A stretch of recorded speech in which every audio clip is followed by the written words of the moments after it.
Hello friends, मैं जयंत। कल पिछले वीडियो में मैंने संज्ञा के बारे में बताया था कि संज्ञा के कितने भेद हैं। वहाँ पे आके मैंने वीडियो ख़त्म किया था, तो फिर मैं आगे बात करता हूँ कि संज्ञा किसी व्यक्ति, वस्तु, स्थान, जानवर आदि नामों का जो बोध कराए संज्ञा कहलाता है।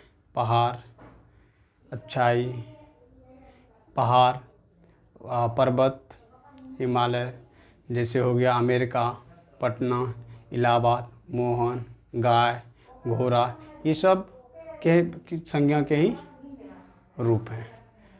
चलिए हम लोग आगे बढ़ते हैं। जैसे दिए हैं संज्ञा क्या क्या? मोहन, गाय, पटना, इलाहाबाद, लड़की, मनुष्यता, दासता, ये सब संज्ञा के एग्जाम्पल्स हैं, उदाहरण हैं। अब हम लोग बात करते हैं संज्ञा के प्रकार। बेसिकली संज्ञा 3 प्रकार के होते हैं। सामान्यतः संज्ञा के 3 भेद होते हैं, प्रकार होते हैं। फर्स्ट जातिवाचक संज्ञा, दूसरा व्यक्तिवाचक संज्ञा, तीसरा भाववाचक संज्ञा। ठीक, जैसे एग्जांपल हम एक ले रहे हैं कि इनसे कैसे, जैसे जैसे देख लीजिए मोहन।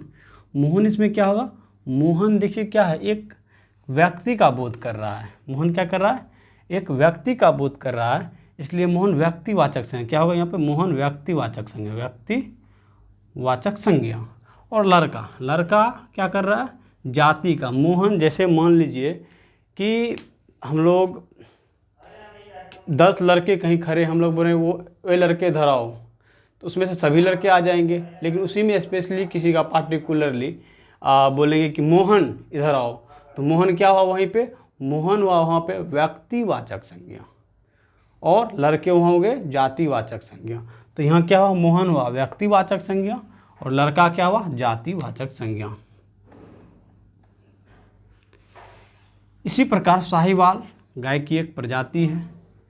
साहिवाल गाय की एक प्रजाति है जो क्या है? पशु है। क्या है? पशु है।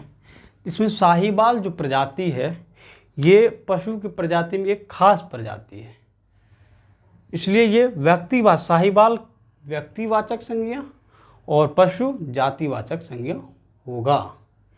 चलिए हम अब बात करते हैं व्यक्तिवाचक संज्ञा की। तो व्यक्तिवाचक संज्ञा है क्या? किसी व्यक्ति, वस्तु, स्थान आदि के नाम को, खास नाम को हम व्यक्तिवाचक संज्ञा कहते हैं। जैसे अभी अभी हमने बात की मोहन। मोहन किसी न किसी का नाम है, तो वो क्या होगा? व्यक्तिवाचक संज्ञा। वही हम बोल रहे हैं लड़का। लड़का क्या है? जातिवाचक संज्ञा। जैसे लक्ष्मी, लक्ष्मी किसी का नाम है, तो वो व्यक्तिवाचक संज्ञा। वही लड़की जातिवाचक संज्ञा। मोती किसी डॉग का नाम है, तो मोती क्या हुआ? वही व्यक्तिवाचक संज्ञा, और कुत्ते क्या हो गए? जातिवाचक संज्ञा। मोती व्यक्तिवाचक और कुत्ते जातिवाचक संज्ञा। वही पटना शहर, पटना क्या हुआ? जातिवाचक व्यक्तिवाचक संज्ञा, और शहर हो गया जातिवाचक संज्ञा। अमेरिका क्या हुआ? व्यक्तिवाचक संज्ञा। विदेश या फिर देश की बात करें तो हो गया जातिवाचक संज्ञा। इसी प्रकार हिमालय क्या हुआ? जातिवाचक संज्ञा। पर्वत क्या हुआ? व्यक्तिवाचक संज्ञा।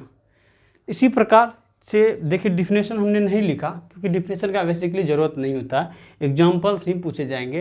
अभी आप लोग घबराए ना कि ये सिंपल फॉर्म है, लेकिन बाद में हम जाति से व्यक्ति कैसे कन्वर्ट किया है, तो वहाँ से क्वेश्चंस बेसिकली देखने को मिलते हैं, वो भी हम बताएंगे धीरे धीरे।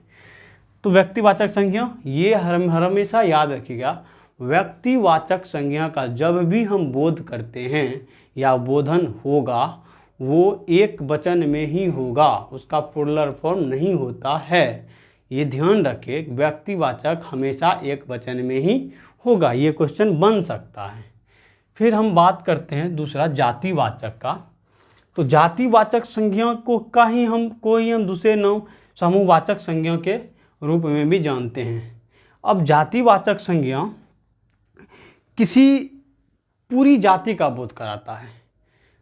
जैसे कि मान लीजिए पेन, कलम, तो कलम में एक ब्लैक कलम, एक वाइट कलम, एक ब्लू कलम, जिस तरह से आप देख रहे हैं यहाँ रेड, यहाँ क्या कहते हैं ब्लू ब्लैक, सारा कलम तो सारे जो आएंगे वो कलम के ही श्रेणी में आएंगे, मतलब उसमें समूह का बोध होगा, पूरी समूह का बोध होगा। जैसे काली गाय, उजली गाय, पीली गाय, ये व्यक्ति होगा, लेकिन जब गाय की हम बात करें वो पूरे समूह का बात करता है, जो जातिवाचक संज्ञा का एक उदाहरण है। चलिए हम बात करते हैं जातिवाचक संज्ञा के उदाहरण में। मनुष्य, मनुष्य में अब मोहन या सीता कोई, तो वो हो गया व्यक्तिवाचक। मनुष्य की जब बात करें तो जातिवाचक। स्त्री लक्ष्मी, सीता, गीता स्त्री में आती है, जो व्यक्तिवाचक संज्ञा हो, और स्त्री जातिवाचक से। उसी प्रकार लड़का, अगर मोहन की बात करें तो वो व्यक्तिवाचक, और लड़का की बात करें तो वो जातिवाचक। पुस्तक, देश, शहर, दुकान, नदी, ई मित्र, जो कोई योजनाएं आती है जैसे कि आयुष्मान भारत करके, तो ये सब ई मित्र हो गया, या फिर संजीवनी हो गया, ई संजीवनी करके कोई है ये, तो ये सब जातिवाचक में आ जाते हैं, क्योंकि एक प्रकार का सेवा है ये सब। और ये बात ध्यान रखें, जातिवाचक संज्ञा हर वक्त बहुवचन में होगा। व्यक्तिवाचक संज्ञा आपको मैंने पहले ही बोला एक वचन, और जातिवाचक बहुवचन। अब हम जातिवाचक का भेद की बात करते हैं, तो बेसिकली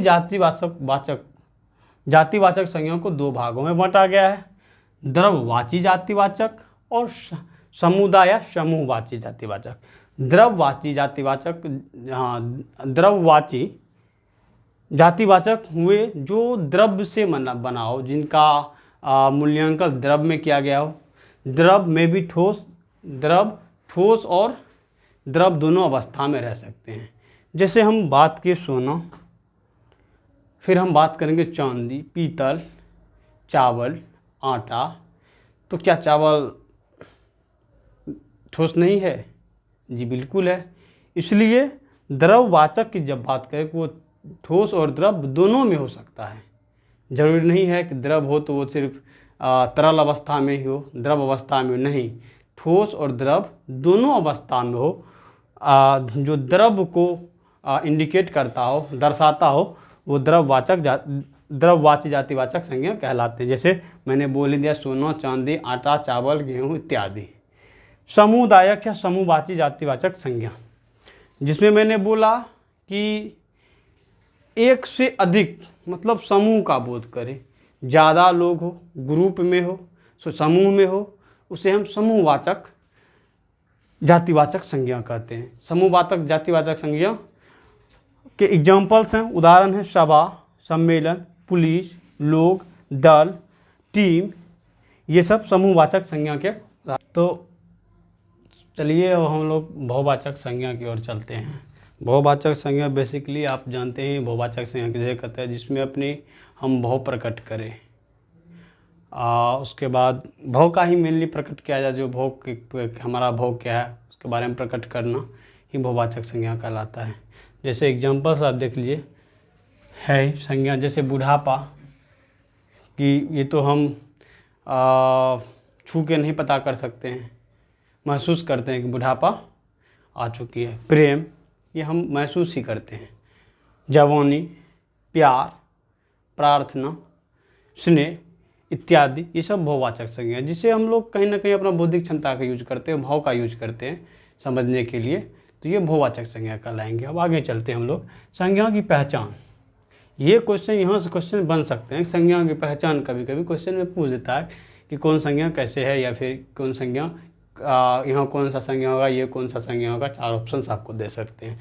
देखिए संज्ञा का पहचान करने के लिए आप ध्यान रखें, संज्ञा का शब्द जब अपने साथ अन्य नाम का बोध कराता हो, मतलब बोल रहा संज्ञा का शब्द, जैसे मान लीजिए राम है तो राम के साथ मोहन भी आ जाएगा, एक के साथ एक से अधिक संज्ञा आ जाए तो क्या करेंगे, वही देख दिया, संज्ञा का शब्द जो अपने साथ अन्य नाम का बोध कराता हो, एक से अधिक नाम का बोध कराता हो, तो अन्य नाम में जातिवाचक संज्ञा होती थी। ये बिल्कुल न भूले, जब किसी वाक्य में 2 नाम यूज हो एक ही वाक्य में, तो दूसरा नाम जो है ऑटोमेटिक वो क्या आ जाएगा, जातिवाचक संज्ञा के श्रेणी में आ जाएगा। तो चलिए, जैसे दिया है ध्यानचंद्र को हॉकी का जादूगर कहा जाता है, तो ये रहा, ध्यान रखिए जादूगर, ठीक है, ध्यानचंद को हॉकी का जादूगर कहा जाता है। तो ध्यानचंद तो फिर वही व्यक्तिवाचक संज्ञा आप समझ रहे हैं, लेकिन जैसे ही जादूगर आ गया तो जादूगर क्या हो जाएगा, जातिवाचक संज्ञा होगा।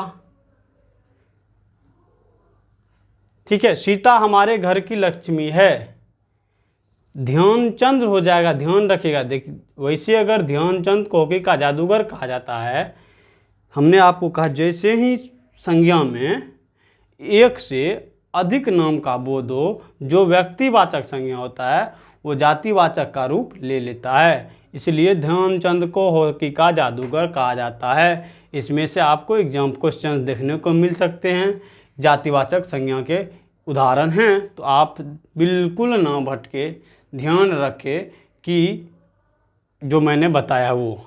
वैसे ही सीता हमारे घर की लक्ष्मी है, आप देख लीजिए लक्ष्मी, देख लीजिए अन्न नाम का बोध कराता है तो वह जातिवाचक संज्ञा हो जाता है। एक से अधिक नाम का बोध हो रहा है, इसलिए यहाँ भी जातिवाचक संज्ञा होगा।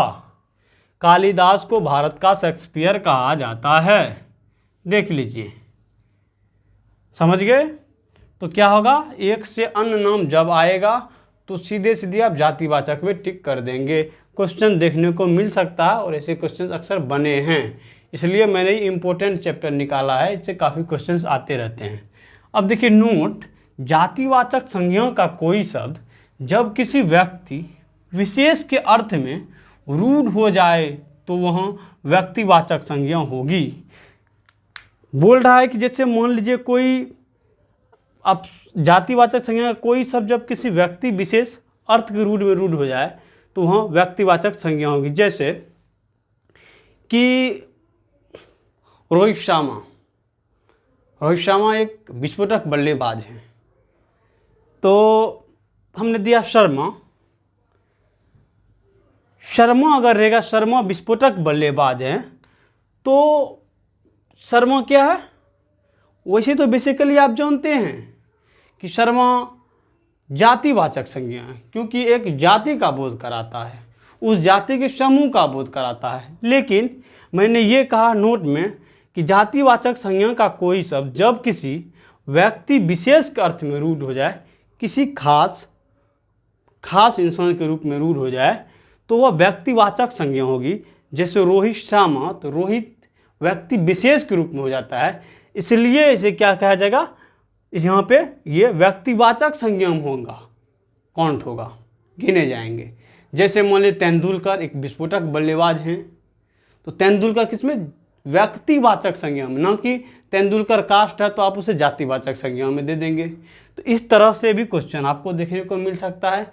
4 ऑप्शंस रहेगा, उसमें दे दिया जाएगा, तो आप कभी जातिवाचक न मारे, व्यक्तिवाचक मारे, इसका विशेष ध्यान रखें।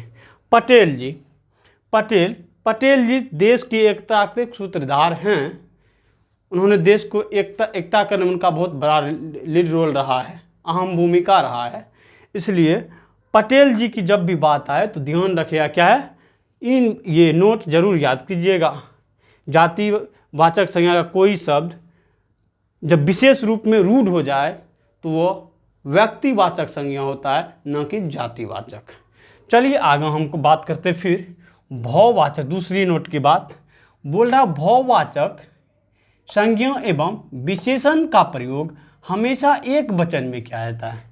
मतलब भाववाचक संज्ञा जो होगा, जो भाववाचक के बारे में हमने बताया, बुढ़ापा, जवानी, प्रेम, प्यार, कहीं सुनते हैं आप बुढ़ापों, प्रेमों, प्यारों, नहीं। आप देखें बुढ़ापा, जवानी, प्रेम, प्यार एक वचन में ही होता है दोस्तों। वही हमने कहा भाववाचक संज्ञा एवं विशेषण का प्रयोग हमेशा एक वचन में होता है, लेकिन अगर वो बहुवचन हो जाए तो ध्यान रखिएगा, तो वो भाववाचक में न रहकर, विशेषण में न रह के जातिवाचक संज्ञा का रूप धर लेता है। समझ रहे हैं? जब भाववाचक संज्ञा या विशेषण एक वचन में न रह के बहुवचन का बोध करा दे, तो उस स्थिति में भाववाचक संज्ञा या विशेषण अपना अस्तित्व खो के जातिवाचक संज्ञा का रूप ले लेता है। जैसे ईमानदार विशेषण है, ईमानदारी भाववाचक है। चालाक विशेषण है, चालाकी भाववाचक है। वही गरीबों की मदद करनी चाहिए, ये गरीबों, जैसे ही ये बहुवचन में गया, जैसे ही बहुवचन में ये गया तो आप इससे क्या समझेंगे, ये भाववाचक नहीं रहा, कहाँ चले गया, वो जातिवाचक का रूप ले लिया। बरों, जैसे ही बहुवचन हुआ वैसे ही ये भाववाचक का रूप छोड़ के जातिवाचक का रूप ले लिया। समझ रहे हैं ना। चलिए हम आगे बढ़ते हैं। आगे अब क्वेश्चंस रहता है कि क्वेश्चंस आपको बेसिकली दिए जाएंगे कि इन सब में से कौन भाववाचक है या कौन जातिवाचक है, ऐसे क्वेश्चन आ सकते हैं। तो आपको 4 ऑप्शन दिए जाएंगे, मनुष्यता, मित्रता, दासता और बच्चा। तो ध्यान रखिए, मनुष्य का भाववाचक है मनुष्यता, तो मतलब मनुष्यता हुआ भाववाचक। दास का भाववाचक है दासता, तो दासता हुआ भाववाचक। मित्र का भाववाचक है मित्रता, तो मित्रता हुआ भाववाचक। लेकिन बचपन का जातिवाचक बच्चा है, मतलब बच्चा जातिवाचक और बचपन भाववाचक, तो बच्चा अलग हो जाएगा क्योंकि बच्चा क्या है, जातिवाचक। इसलिए दोस्तों हमने नहीं उतना लिख पाया, तो समझ लीजिए जातिवाचक से व्यक्तिवाचक में परिवर्तन। आपको ऐसे क्वेश्चंस मिल सकते हैं, मिले भी हैं, हमने देखा है प्रीवियस ईयर में। तो मित्र जातिवाचक है, तो मित्र का भाववाचक मित्रता। वही बच्चा जातिवाचक है, तो बच्चा का भाववाचक बचपन। दासता जाति भाववाचक है, तो उसका जातिवाचक दास। वही मनुष्यता भाववाचक है, तो जातिवाचक मनुष्य होगा। धन्यवाद, और आगे की वीडियो में हम कल देखते हैं।